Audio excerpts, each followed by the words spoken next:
September 7th, 1996, Las Vegas. A man is laughing. He's at the MGM Grand, ringside, watching Mike Tyson destroy Bruce Seldon in 89 seconds. He's loud. He's alive. He's electric. The kind of man that when he walks into a room, the room changes. 6 days later, he's dead. Or is he? His name was Tupac Shakur. And before you think you know this story, before you think this is just another rap beef that went too far, understand something. This was never about music.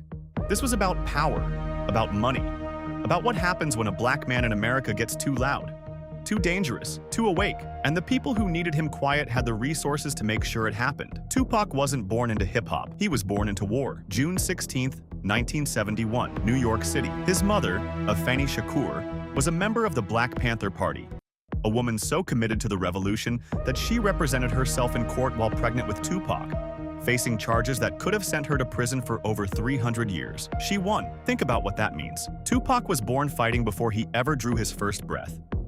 His godfather? Geronimo Pratt, a Black Panther officer the FBI framed for murder and kept in prison for 27 years. His aunt? Assata Shakur, on the FBI's most wanted terrorist list to this day, living in exile in Cuba. This family was on a list. The FBI had a program, COINTELPRO, specifically designed to infiltrate, destabilize, and destroy black political movements. They didn't just monitor these people. They broke up families, planted drugs, staged murders, made activists look like criminals.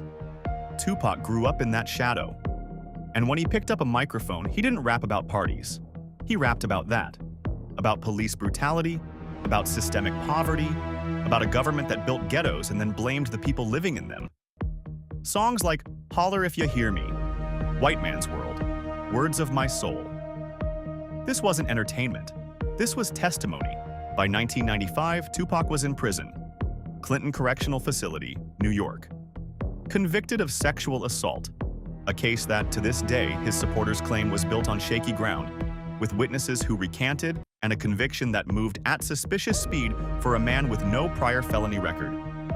While he was inside, he got a call. Suge Knight, the 6'3", 300-pound CEO of Death Row Records, offered to pay his $1.4 million bail. In exchange, 3 albums, exclusively on Death Row. Tupac signed. He walked out of prison into a gilded cage. Death Row was making tens of millions, but the operation around it was dark.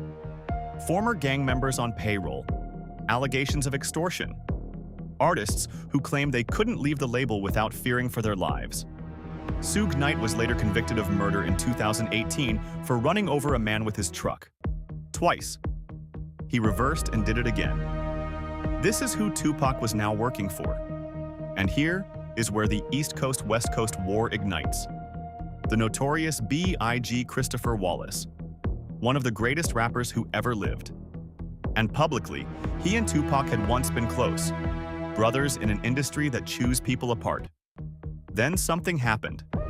November 1994. Quad Recording Studios, New York. Tupac is shot 5 times in the lobby. He survives, miraculously, and he becomes convinced that Biggie and his camp knew it was going to happen. There are people who say that's paranoia. But here's what we know. Sean Combs, Puff Daddy, now known as Diddy, was running Bad Boy Records out of New York. He and Suge Knight despised each other. 2 labels, 2 coasts, 2 power structures, and caught between them were the 2 biggest voices in rap. Tupac went to war on Wax. Hit 'Em Up, released 1996. A track so vicious, so personal, so nuclear that it didn't feel like a diss record. It felt like a declaration of total war. He accused Biggie of being complicit in his shooting. He attacked Diddy by name. And then the threats stopped being lyrical, back to Las Vegas. After the Tyson fight, Tupac and Suge's convoy are driving toward a nightclub. A white BMW pulls alongside them. 4 shots fired. Tupac is hit, twice in the chest, once in the pelvis, once in his hand. Suge Knight, sitting right next to him, is grazed by a bullet fragment. Just grazed. Tupac is rushed to University Medical Center. He survives the initial surgery. He is in critical condition, but alive.